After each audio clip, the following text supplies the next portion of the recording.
In a striking turn of events, former President Donald Trump has announced that, if re-elected in 2024, one of his first actions will be to impose a massive 25% tariff on all goods coming from Canada and Mexico.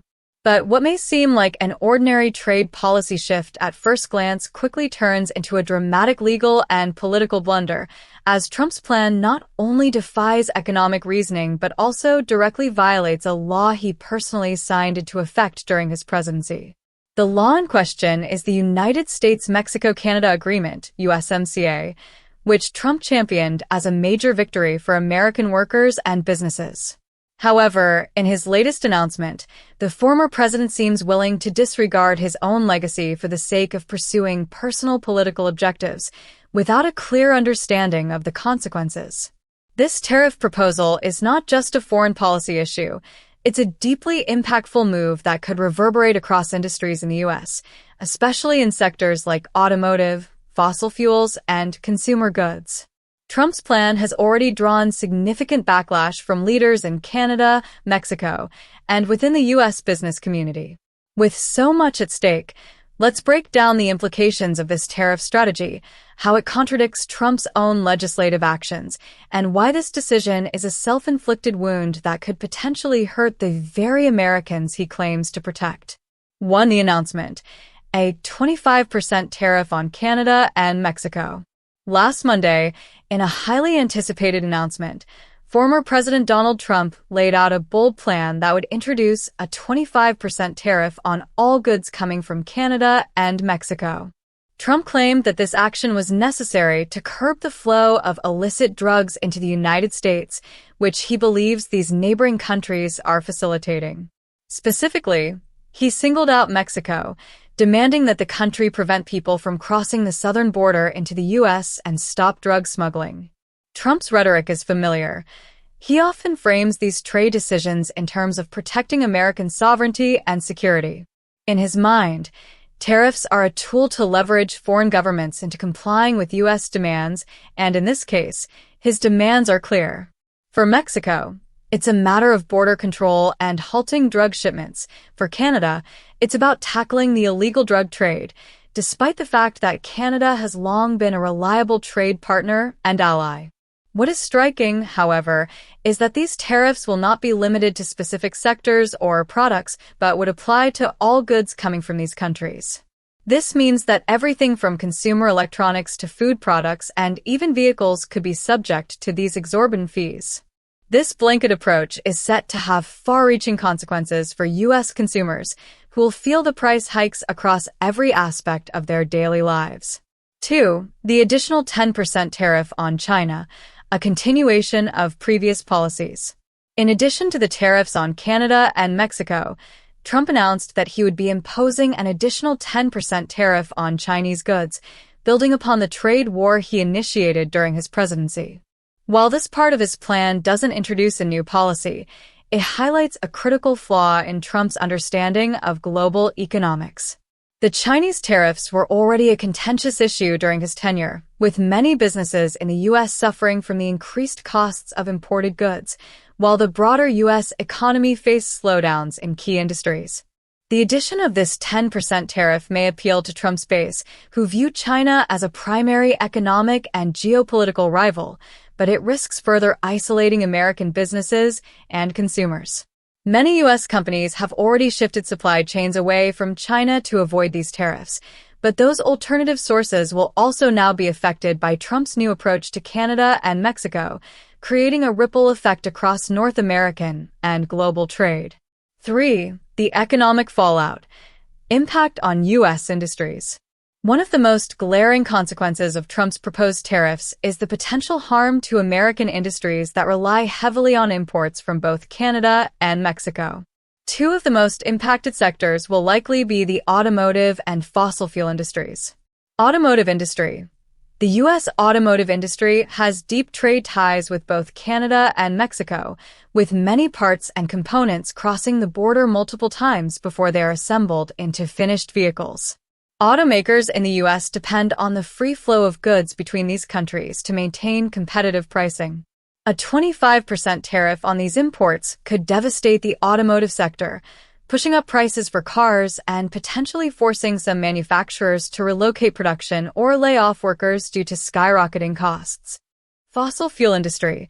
A significant portion of the U.S.'s oil imports comes from Canada, making the country the largest supplier of crude oil to the United States.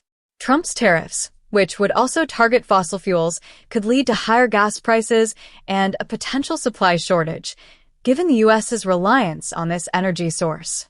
While Trump has claimed that these tariffs will help the American energy sector, they could ultimately lead to price hikes for American consumers, undermining his own stated goals of lowering energy costs. Other consumer goods. It's not just big industries that will feel the impact. Everyday American consumers will see price increases on almost every product they purchase. Items ranging from food and clothing to electronics and household goods will become significantly more expensive as a result of these tariffs. For working-class Americans who voted for Trump in hopes of securing lower prices and better economic conditions, this tariff proposal represents a sharp reversal of those promises. 4. The legal contradiction. Trump's violation of the USMCA.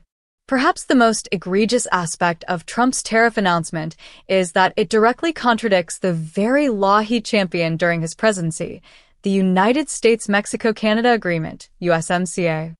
The USMCA, which replaced the North American Free Trade Agreement, NAFTA, was designed to foster more open trade between the three nations, with protections for American workers and businesses.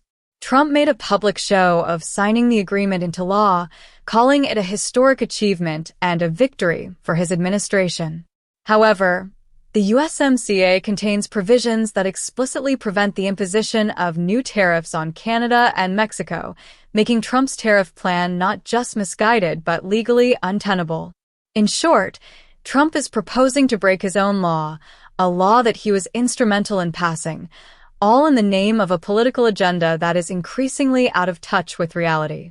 This legal inconsistency raises serious questions about his ability to manage U.S. trade policy and adhere to the principles of law and governance.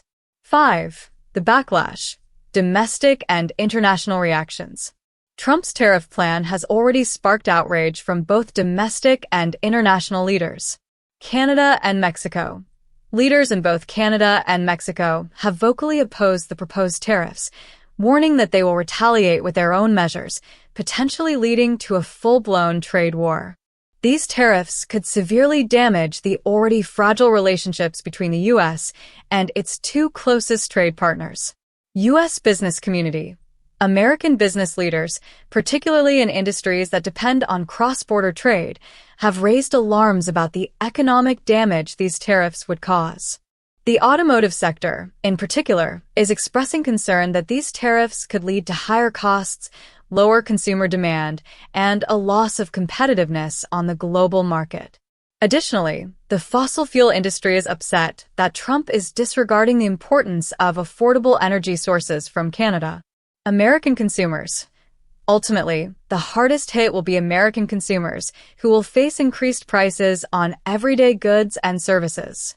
From higher gasoline prices to more expensive groceries, the ripple effect of these tariffs will be felt by working families across the country.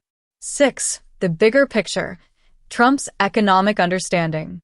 The fundamental flaw in Trump's approach is his misunderstanding of how tariffs work and their broader impact on the economy.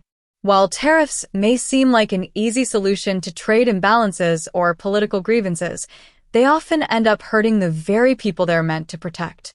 By imposing blanket tariffs on Canada and Mexico, Trump risks alienating two of the U.S.'s most important trading partners, causing significant economic damage to American businesses and consumers alike. Moreover, the idea that tariffs will somehow force foreign governments to comply with U.S. demands is a misguided approach to diplomacy. As history has shown, trade wars rarely end in a victory for the country imposing the tariffs, and in this case, Trump's unilateral decision to break the USMCA only weakens the U.S.'s position in future negotiations. In his latest tariff proposal, Donald Trump has once again shown that his approach to economic policy is driven more by personal politics and ideological positions than by a clear understanding of the consequences. By proposing tariffs on Canada and Mexico, Trump risks destabilizing critical trade relationships, harming American businesses, and raising costs for consumers. Even more troubling is his willingness to ignore the law he signed into effect, the USMCA, as he pushes forward with a plan that undermines the very agreements he championed. Ultimately, this plan is a self-signed blunder that exposes the dangers of electing a president who is more concerned with political theater than with sound economic policy. While Trump may continue to tout his past successes, this latest move is a reminder that his priorities are often at odds with the best interests of the American people. If he is reelected, the consequences of these decisions could be felt for years to come, in higher prices, economic instability, and fractured relationships with crucial trade partners. It's time for a more thoughtful, nuanced approach to U.S. trade policy, one that prioritizes collaboration, diplomacy, and sound economic reasoning over personal vendettas and short-term political gains. The American people deserve better than this reckless approach to governance.